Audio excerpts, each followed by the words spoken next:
بسم الله الرحمن الرحيم إن الحمد لله نحمده ونستعينه ونستغفره ونؤمن به ونتوكل عليه وصلى الله على محمد وآله وأصحابه أجمعين برحمتك يا أرحم الراحمين. وعن عبد الله بن عمر رضي الله عنهما قال رسول الله صلى الله عليه وسلم الشؤم في المرأة والدار والفرس متفق عليه. وفي رواية الشؤم في ثلاثة في المرأة والبسكن والدابة. حضرت عبداللہ ابن عمر رضی اللہ عنہما بیان کرتے ہیں کہ رسول اللہ صلی اللہ علیہ وسلم نے فرمایا کہ تین چیزوں میں نحوست ہے: عورت، مکان اور گھوڑے میں. اس حدیث شریف کی تشریح یہ ہے کہ یہاں پر جو شوم کا لفظ کہا گیا ہے تو اس سے مراد یہ ہے کہ عورت کی خرابی کیا ہے، گھوڑے کی خرابی کیا ہے، مکان کی خرابی کیا ہے. کیونکہ یہ تین چیزیں ایسی ہیں جس سے انسان کو واسطہ پڑتا ہے سب سے زیادہ. تو عورت کی خرابی کیا ہے؟ عورت کی خرابی یہ ہے جو علماء نے لکھا ہے کہ وہ بانجھ ہو، بد اخلاق ہو، زبان دراز ہو. اسی طرح گھوڑے کی خرابی یہ ہے کہ وہ اللہ کی راہ میں جہاد اس پر نہ کیا جائے، شریر ہو، بدذات ہو. اور گھر کی خرابی یہ ہے کہ آنگن اس کا تنگ ہو یا ہمسائے اس کے برے ہوں. لیکن واضح رہے کہ یہاں پر نحوست کے معنی بدفعلی کے نہیں ہیں جس کو عوام نحوست سے تعبیر کرتے ہیں، بلکہ دوسری حدیث شریف میں آتا ہے کہ بدفعلی لینا شر ہے. جیسے بازار جاتے وقت کوئی کانا آدمی سامنے آ گیا یا بلی راستہ کاٹ گئی یا کسی کے چھینک آ گئی تو یہ سمجھنا کہ اب ہمارا کام بگڑ جائے گا، کام خراب ہو جائے گا، اور یہ کہ اس کام کو نہ کرنا. تو یہ سب ایک جہالت ہے جس کی دلیل نہ عقلاً ہے نہ شرعاً ہے. اسی طرح بعض تاریخوں کو لوگ منحوس سمجھتے ہیں، اس کا بھی اسلام میں کوئی گزر نہیں ہے. تو واضح رہے کہ یہاں پر الشوم سے یہ مراد ہے. بعض علماء کرام نے اس کی ایک اور تشریح کی ہے اور انہوں نے کہا ہے کہ اس کا مطلب یہ ہے کہ اگر شوم نحوست کسی چیز میں ہوتی تو اس طور پر ہوتی، عورت میں، دار میں اور فرس میں اگر ہوتی تو اس میں ہوتی. بعض علماء کرام نے ایک شرح اس کی کرتے ہوئے یہ کہا ہے کہ یہ قول جو نبی کریم صلی اللہ علیہ وسلم نے بیان فرمایا ہے، یہ قول جو ہے وہ اس معنی میں ہے کہ کچھ حضرات یہ سمجھتے ہیں کہ شوم جو ہے وہ مرأت میں ہے، دار میں ہے، فرس میں ہے، لیکن حقیقت یہ ہے کہ شوم کسی چیز میں نہیں ہوتا. لیکن ان سب تشریحات میں سب سے بہتر بات یہ ہے کہ یہاں پر شوم اپنے لغوی معنی میں ہے، یعنی جس کو لوگ شوم سمجھتے ہیں اس معنی میں نہیں، بلکہ جو اس کا نتیجہ ہوتا ہے یعنی بدبختی یا آدمی کا پریشان ہونا. اگر آپ دیکھیں غور سے تو ایک عورت اگر اس کے اندر خرابیاں پائی جائیں تو پھر وہ پوری زندگی کو برباد کر دیتی ہے اور پوری زندگی انسان کی جو ہے وہ کانٹوں پر گزرتی ہے. اسی طریقے سے اگر گھر انسان کا صحیح نہ ہوا اور اس کے پڑوسی صحیح نہیں ہوئے یا اس کے اندر اسے سکون نصیب نہیں ہے، اس کے پڑوسی بہت برے ہیں یا مکان بہت چھوٹا ہے، تنگ ہے، تو انسان کی پوری زندگی ایک جو ہے دشوار گزار زندگی اس کی بن جاتی ہے. اسی طریقے سے گھوڑا اس زمانے میں لوگ رکھا کرتے تھے، وہ ان کے کام کی چیز تھی، اسی پر ان کا سفر طے کرنا، ان کا جانا اور آنا رہتا تھا. اب اگر جس پر انہیں سفر کرنا ہے، جس پر انہیں دن رات نکلنا ہے اور اسی سے ان کی تجارت، ان کی معیشت وابستہ ہے، اگر وہ گھوڑا شریر نکل جائے اور وہ صحیح نہ ہو، درست نہ ہو، تو ظاہر سے بات ہے کہ پھر انسان کی زندگی جو ہے پریشانی میں پڑ جاتی ہے، مصیبت میں پڑ جاتی ہے. تو بہرحال یہ اس کی شرح ہے جو زیادہ بہتر ہے. اب ایک اگلی روایت ہے، وعن جابر رضی اللہ تعالی عنہ قال كنا مع النبي صلی اللہ علیہ وسلم في غزوة فلما قفلنا كنا قريبا من المدينة قلت يا رسول الله إني حديث عهد بأرس قال تزوجت قلت نعم قال بكر أم ثيب قلت بل ثيب قال فهل بكرا تلاعبها وتلاعبك. یہ روایت جو آپ کے سامنے پڑھی گئی یہ بھی متفق علیہ روایت ہے. تو اس کے حضرت جابر رضی اللہ تعالیٰ عنہ بیان فرماتے ہیں کہ ہم لوگ نبی کریم صلی اللہ علیہ وسلم کے ساتھ میں تھے، ایک غزوے میں گئے ہوئے تھے، اور جب واپس ہو کر مدینے کے قریب پہنچے تو میں نے رسول اللہ صلی اللہ علیہ وسلم سے کہا کہ اے اللہ کے رسول، میں نے نئی شادی کی ہے، یعنی اگر آپ اجازت دیں تو میں آگے بڑھ جاؤں. تو آپ صلی اللہ علیہ وسلم نے دریافت فرمایا کہ تم نے شادی کر لی ہے؟ میں نے عرض کیا کہ ہاں. آپ نے فرمایا کنواری سے یا بیوہ سے؟ میں نے عرض کیا کہ بیوہ سے. آپ نے فرمایا کنواری سے کیوں نہیں کی کہ تم اس سے ہنسی مذاق کرتے، کھیل کرتے، وہ تم سے کھیلتی، یعنی نہایت بے تکلفی سے زندگی بسر ہوتی۔ تو جب ہم مدینے پہنچ گئے تو لوگوں نے اپنے گھروں میں جب جانے کا ارادہ کیا تو آپ نے فرمایا ذرا ٹھہر جاؤ تاکہ شام ہو جائے۔ اس عرصے میں شادی شدہ عورتیں اپنے پراگندہ بالوں کو کنگھی وغیرہ کر کے درست کر لیں۔ امہلوا حتی تدخل لیلا ای عشاء، ٹھہر جاؤ تاکہ تم لوگ رات میں داخل ہو، تاکہ اس مدت میں جو عورت ہے وہ اپنے بالوں کو کنگھی وغیرہ کر کے درست کر لے جس کے خاوند ابھی تک غائب تھے، اور وہ زیر ناف کے بالوں کو صاف کر لے، تستحد المغیبہ۔ تو اس کا کیا مطلب ہے؟ اس کے اندر کئی باتیں اس حدیث شریف کے اندر بیان کی گئی ہیں۔ سب سے پہلے تو ایک بات یہ ہے کہ جب شوہر اپنی بیوی سے بہت دور تک رہتا ہے، کئی مہینے دور رہتا ہے، اور اس کے بعد جب اسے آنا ہو تو وہ خبر کر کے آئے، بتا کے آئے، تاکہ عورت زیب و زینت اختیار کرے، سج سمجھ کر اس کے سامنے آئے، تاکہ اس کا دل اس کی طرف مائل ہو۔ ایسا نہ ہو کہ وہ پراگندہ بال ہو اور بالکل دیکھنے میں خراب لگ رہی ہو، اور شوہر جب آئے تو وہ اچھے طریقے سے استقبال نہ کر سکے، تو اس کے دل کے اندر جو ہے کجی بیٹھ جائے۔ لہٰذا عورت کو زیب و زینت اختیار کرنا چاہیے اپنے شوہر کے لیے، یہ بھی اس کے اندر ایک تاکید بات بیان کی گئی ہے۔ اور یہاں پر جو یہ بات ارشاد فرمائی گئی کہ کنواری سے شادی ہو یا بیوہ سے، تو اس کے پیچھے ایک بات بھی ہے، وہ یہ کہ اہل عرب اس زمانے میں یہ دستور سا بن گیا تھا کہ لوگ سیبہ سے شادی کرتے تھے، یعنی بیوہ عورت سے شادی کرتے تھے۔ عربوں میں بیوہ عورتوں سے شادی کرنا یا مطلقہ سے شادی کرنا کوئی معیوب نہیں جانا جاتا تھا، اور چونکہ جو عورتیں بیوہ ہوتی تھیں وہ شوہر کی انہیں پراپرٹی وغیرہ بھی ملتی تھی، اس کی وراثت اسے خوب ملتی تھی، تو اس طریقے سے وہ عورتیں زیادہ تر مالدار ہوتی تھیں۔ تو عربوں کا یہ رجحان تھا کہ وہ سیبہ سے شادی کرتے تھے، اور باقرہ بیچاری بیٹھی رہ جاتی تھی وہ اپنے غربت کی وجہ سے۔ تو نبی کریم صلی اللہ علیہ وسلم نے جب دیکھا کہ حضرت جابر نے شادی کی، تو آپ نے اسی لیے ان سے پوچھا کہ تم نے شادی کس سے کی ہے، سیبہ سے یا باقرہ سے، یعنی اسی رواج کے مطابق، اس میں ایسا تو نہیں کہ مالداری کے لحاظ سے کی ہو۔ تو انہوں نے کہا کہ نہیں میں نے باقرہ سے نہیں کی، سیبہ سے کی۔ تو آپ نے فرمایا کیوں باقرہ سے کیوں نہیں کی؟ اگر کنواری لڑکی سے شادی کرتے تو زیادہ بہتر ہوتا تمہارے لیے، وہ تمہارے سے کھیلتی اور امنگے، زندگی خالی پیسوں کا نام تھوڑی ہے، زندگی جو ہے اچھی طریقے سے خوشحال زندگی بسر ہو، اس کا نام ہے۔ تو انہوں نے اس کے اوپر ایک دوسری روایت میں اس کی وضاحت ہے، انہوں نے اس بات کی وضاحت کی اور کہا اللہ کے رسول میرے والد کا انتقال ہو گیا ہے، نہیں میری والدہ کا انتقال ہو گیا ہے، اور وہ اپنے پیچھے بہت سارے ان کے چھوٹے چھوٹے بچے ہیں، تو اب ظاہر سی بات ہے ان بھائی بہنوں کا کوئی دیکھنے والا نہیں ہے، اور جو میرے چھوٹے چھوٹے بھائی بہن ہیں ان کے کوئی دیکھنے والا نہیں، تو میں نے سیبہ سے شادی کی ہے تاکہ وہ ان کی اچھی طریقے سے پرورش کر سکے، کیونکہ اسے پرورش کا تجربہ ہے۔ جب یہ بات انہوں نے بیان کی تو اللہ کے رسول بہت خوش ہوئے اور ان کو دعائیں بھی دی۔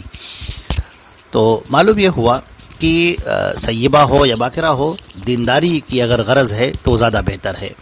اور یہ کہ کنواری سے شادی کرنا اچھا ہوتا ہے، اور اس میں یہ بھی بات ہے کہ زندگی بہت عمدہ گزرتی ہے، اور اس وقت جو بیوہ ہیں اور مطلقات ہیں ان سے شادی کرنی چاہیے، کیونکہ اگر آپ نے نہیں کیا تو پھر یہ معاشرے کی ضرورت ہے۔ اللہ تبارک تعالیٰ نے اس کے لیے باقاعدہ حکم بھی فرمایا ہے کہ وہ انکحوا الایام منکم، تم میں سے جو مطلقات ہیں یا بیوائیں ہیں جن کا نکاح نہیں ہوا ہے، شادیاں جن کی نہیں ہوئی، تم ان کی شادیاں کرو۔ ان تکونوا فقراء یغنیکم اللہ من فضلہ، اگر تم غریب ہو گئے، مفلس ہو گئے تو اللہ اپنے فضل و کرم سے تمہیں مالدار کر دے گا۔ اب یہاں سے دوسری جو فصل شروع ہو رہی ہے، الفصل الثانی، یہ 3 افراد ایسے ہیں جن کی مدد کرنا اللہ نے اپنے ذمے لے رکھا ہے۔ عن ابی ہریرہ رضی اللہ تعالی عنہ قال ان رسول اللہ صلی اللہ علیہ وسلم قال، حضرت ابو ہریرہ رضی اللہ تعالی عنہ بیان فرماتے ہیں کہ رسول اللہ صلی اللہ علیہ وسلم نے فرمایا ثلاثۃ حق علی اللہ عونہم، 3 ایسے شخص ہیں جن کی امداد اللہ کے ذمے ہے۔ المکاتب الذی یرید الاداء والناکح الذی یرید العفاف والمجاہد فی سبیل اللہ، غلام کاتب جو اپنا بدلہ کتابت ادا کرنے کا ارادہ رکھتا ہوں، اور وہ جو نکاح کرنا اس لیے ارادہ کرتا ہے تاکہ وہ زنا اور بدکاری سے بچتا رہے، اور وہ مجاہد جو اللہ کے راستے میں جہاد کرنے والا ہو۔ تو یہ 3 وہ افراد ہیں جن کی مدد اللہ تبارک تعالیٰ نے اپنے ذمے لے رکھی ہے. کوئی غلام ہے اور اس کے آقا نے اس سے کہا ہے کہ اتنا پیسہ ہمیں لا کر دو تو ہم تمہیں آزاد کر دیں گے، تو اور پھر اس کے لیے وہ کوشش کرتا ہے، محنت کرتا ہے، تو اللہ رب العزت اس کی مدد فرماتے ہیں. اسی طریقے سے اگر کوئی شخص ہے جو نکاح کرنا چاہتا ہے، شادی کرنا چاہتا ہے، اس لیے شادی کرنا چاہتا ہے تاکہ وہ زنا سے بچ جائے، گناہوں سے بچ جائے، تو اللہ رب العزت اس کی مدد فرماتے ہیں. اسی طریقے سے جو اللہ کے راستے میں نکلا ہوا ہو، جو اللہ کے راستے میں جہاد کر رہا ہو اور اللہ کے راستے میں اسلام کو بلند کرنے کی کوشش کر رہا ہو، تو یہ وہ شخص ہے جس کی مدد اللہ رب العزت ضرور کرتے ہیں. حضرت نبی کریم صلی اللہ علیہ وسلم کی روایت ہے، حضرت ابو ہریرہ اس کے راوی ہیں، قال رسول اللہ صلی اللہ علیہ وسلم، اللہ کے رسول صلی اللہ علیہ وسلم نے فرمایا، اذا خطب الیکم من ترضون دینہ وخلقہ فزوجوہ الا تفعلوہ تکن فتنۃ فی الارض وفساد عریض. یہ ترمذی کی روایت ہے اور یہ حسن درجے کی روایت ہے اور ابن ماجہ میں بھی آئی ہے. حضرت ابو ہریرہ رضی اللہ تعالیٰ عنہ فرماتے ہیں کہ رسول اللہ صلی اللہ علیہ وسلم نے فرمایا، اگر کوئی ایسا شخص تمہارے یہاں نکاح کا پیغام بھیجے جس کے دین اور اخلاق سے تم خوش ہو تو اس کے پیغام کو منظور کر کے نکاح کر لو. اگر تم ایسے دیندار اور لائق سے نکاح نہیں کرو گے تو زمین میں فتنہ اور لمبا چوڑا فساد پھیل جائے گا. یہ بہت ہی اہم روایت ہے اور بہت ہی پیاری روایت ہے کہ اگر کوئی شخص تمہیں نکاح کا پیغام دیتا ہے، تمہاری بہن کو، تمہاری بیٹی کو، تمہارے گھر کے میں کسی کو، اور تم دیکھ رہے ہو کہ وہ شخص دیندار بھی ہے اور اس کے اخلاق بھی اچھے ہیں، اور پھر بھی تم اس سے شادی نہیں کر رہے ہو، یہ دیکھ کر کہ اس کے پاس اسٹیٹس نہیں ہے، اس کے پاس مال نہیں ہے، یا یہ فلاں خاندان کا ہے، یا وغیرہ وغیرہ جو آج کل جو لوگ دیکھتے ہیں اور یہ کرتے ہیں، بالکل نوکے پلک دیکھتے رہتے ہیں، تو یہ چیز مناسب نہیں ہے. آپ نے فرمایا کہ اگر تم ایسا کرنے لگو گے تو یاد رکھو کہ زمین میں فساد پھیل جائے گا، بہت بڑا فساد پھیل جائے گا. اور آج آپ دیکھ رہے ہیں آج کل جو لوگ شادیاں کرتے ہیں تو وہ لڑکے میں کیا دیکھتے ہیں، اس کا اسٹیٹس کیا ہے، اس کا منصب کیا ہے، تنخواہ کتنی ہے اگر وہ جاب پہ ہے، اور اگر بزنس مین ہے تو پیسہ کتنا آتا ہے اس کے پاس، اس کی پراپرٹی کتنی ہے، اس کے مکان کتنے ہیں، ان سب چیزوں کو دیکھتے ہیں. ایک بار بھی نہیں دیکھتے کہ اس کے اندر دینداری کتنی ہے، کس قدر وہ دیندار ہے. اگر وہ دیندار ہے تو وہ حق زوجیت کو ادا کرنے والا ہوگا، اللہ سے ڈرنے والا ہوگا، اور اس دنیا کے اندر دین کو برپا کرے گا اپنی بیوی کے ساتھ مل کر، اور اپنے بچوں کی اچھی تربیت کرے گا اور کرے گی. اور اگر ایسا نہ کیا تو پھر فتنہ و فساد پھیل جائے گا. اسی طرح لڑکیوں کے بھی سلسلے میں لوگ دیکھتے ہیں، اس کی دولت پر ان کی نگاہ ہوتی ہے، اس کے حسن پر نگاہ ہوتی ہے، یا خاندان پر لوگ نظر زیادہ کرتے ہیں. حالانکہ سب سے زیادہ جس چیز پر نظر کرنی چاہیے وہ دین پر کرنی چاہیے. آج جو بہت سارے گناہ پھیل رہے ہیں اور زنا پھیل رہا ہے، فحاشیاں پھیل رہی ہیں، یہ سب اسی کا نتیجہ ہے. جو صحیح عمر میں شادیاں نہیں ہوتی ہیں اور رشتے لوٹا دیے جاتے ہیں صرف اس بنیاد پر کہ فلاں خاندان کا ہے، یا اس کے پاس اتنی دولت نہیں ہے، اس کے پاس اتنا مال نہیں ہے، اور آج زمین میں روئے زمین پر فساد برپا ہے. بالکل حضرت ماخل ابن یسار رضی اللہ تعالیٰ عنہ فرماتے ہیں، قال رسول اللہ صلی اللہ علیہ وسلم تزوجوا الودود الولود. اللہ کے رسول صلی اللہ علیہ وسلم نے فرمایا، تم محبت کرنے والی اور زیادہ بچے پیدا کرنے والی عورت سے شادی کرو. فإنی مکاثر بکم الامم، اس لیے کہ میں تم سے میری امت بڑھے گی اور تمہاری کثرت کی وجہ سے میں دوسری امتوں پر فخر کر سکوں گا. یہ روایت ابو داؤد اور نسائی کی روایت ہے.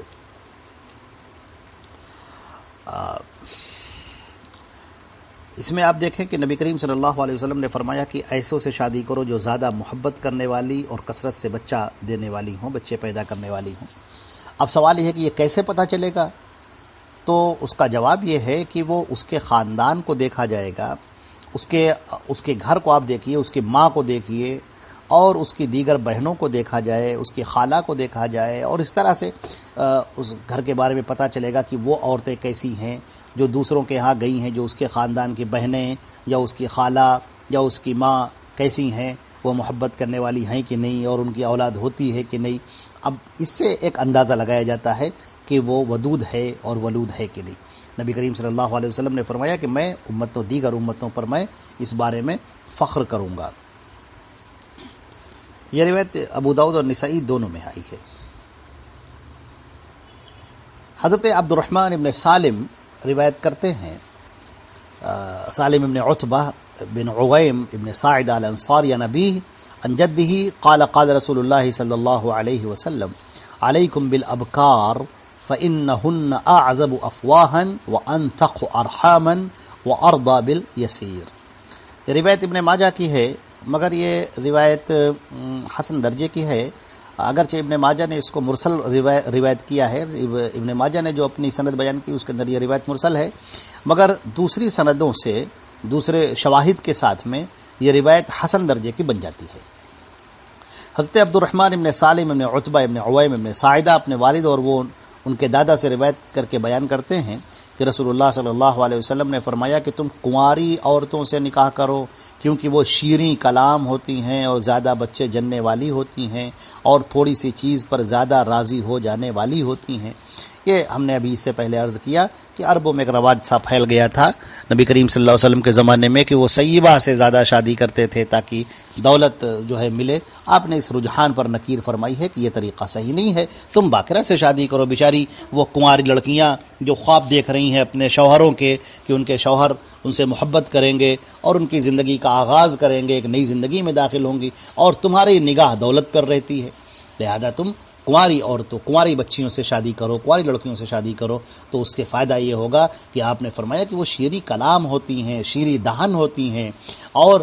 زیادہ بچے پیدا کرنے والی ہوں گی اور تھوڑے سے کم پر بھی راضی ہو جانے والی ہوتی ہیں۔ یہاں پر ایک لفظ جو فرمایا کہ وہ ارضى بالیسیر، وہ یہ اس بات کو بہت جان لینا چاہیے کہ جو لڑکیاں ہیں، جو خواتین ہیں، وہ اپنے شوہر سے کیا چاہتی ہیں؟ وہ اپنے شوہر سے اٹینشن چاہتی ہیں، اس کی محبت چاہتی ہیں، وہ چاہتی ہیں کہ اس کے شوہر اس کی فکر کرنے والے ہوں، شوہر پیسہ کمانے کی مشین نہ ہو، ہر وقت صرف باہر رہنے والے اور ادھر ادھر مست رہنے والے نہ ہوں، بلکہ اپنی بیوی کی طرف دھیان دینے والے ہوں، اس کو دیکھنے والے ہوں، اس کی تعریف کرنے والے ہوں، اور اس کے پاس زیادہ سے اس کی خیریت معلوم کرنے والے ہوں۔ اور جو شوہر اپنی بیوی سے جتنی زیادہ محبت کرے گا، جتنی زیادہ اس کو اٹینشن دے گا، جتنا زیادہ اس کو وقت دے گا، توجہ دے گا، اتنی ہی زیادہ بیوی اس سے محبت کرے گی۔ یاد رکھیں کہ عورت جو ہے اپنے شوہر سے یہ نہیں چاہتی ہے کہ وہ خوب پیسہ لا کر بھر دے اور اس کے بعد اس کی طرف سے نگاہیں پھیر کر کہیں اور دوسری طرف وہ اپنی نگاہوں کو لڑائے،